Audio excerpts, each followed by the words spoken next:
Hello friends, good morning. আশা করছি সবাই খুব ভালো আছো, আমরাও ভালো আছি।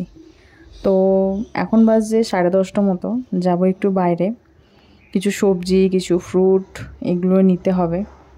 আর এখানে একটা জায়গা আছে, একটু পাহাড় টাইপের, কিন্তু ঠিক পাহাড় না, এমনি ওঠা যাবে। তো চলো আজকে সেখান থেকে দেখাবো পুনা শহরটা কেমন লাগে। আর এখানে ওয়েদারটা প্রচণ্ড খারাপ আজকে। তো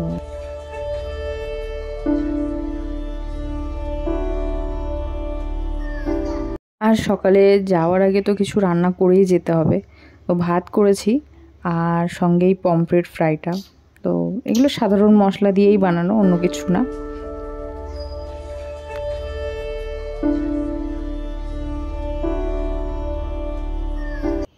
আর এই যে দেখো, পৌঁছে গেছি। এখানে একটু পাহাড়ের মতো জায়গা আছে, যেখানটাতে সবাই একটু ওঠানামা করতে পারে। তো পাহাড়গুলোতে তো আর ওঠা যাবে না, তো সেখান থেকেই দেখতে কত সুন্দর লাগছে।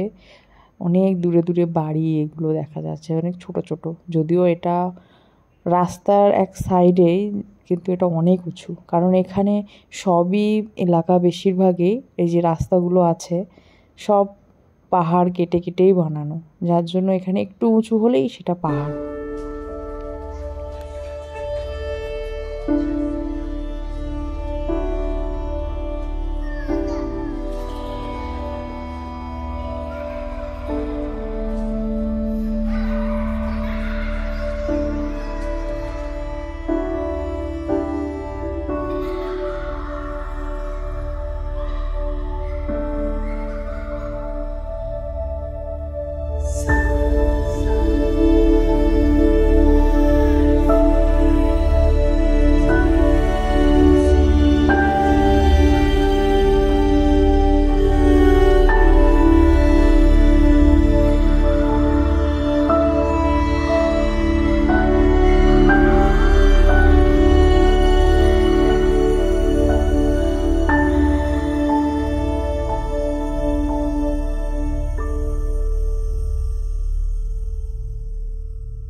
তো এখন চলে এসেছি সবজি নিতে।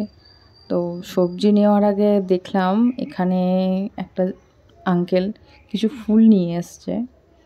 এত সুন্দর লাগলো, না ভিডিও করে পারলাম না, তো তোমাদের সঙ্গেও শেয়ার করছি, দেখো।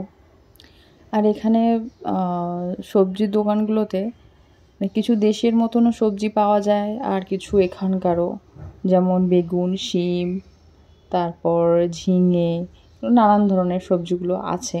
আবার এখানকার কিছু কিছু মানুষ এক ধরনের শিমের দানা যেমন হয় ওই টাইপের খায়, আরও অনেক রকমই আছে, যেগুলো গাবার, সেসবও আছে। আর এটি হচ্ছে একটি ফলের দোকান, কিন্তু দেখলাম এখানে সবজিও রাখে, কিছু শাক আছে, মেথি শাক, ধনেপাতা, আরও অনেক কিছুই আছে। আর এক সাইডে ফলও আছে। আর এই যে দেখো, ফেরার সময় এত বৃষ্টি, এত বৃষ্টি, বলার মতো না। আর এই যে পাহাড়ের গা বেয়ে জলগুলো এত সুন্দরভাবে নামছে, মনে হচ্ছে না আমি কোনো ঝর্ণা দেখছি সামনে থেকে। তো যাই হোক, তোমরাও দেখো এই জিনিসটা, তোমরাও এনজয় করো। আর আমার ভিডিওটা ভালো লাগলে লাইক করো, শেয়ার করো, কমেন্ট করো। আর দেখা হচ্ছে আবার নতুন কোনো ভিডিওয়ে। সবাই ভালো থেকো, বাই বাই।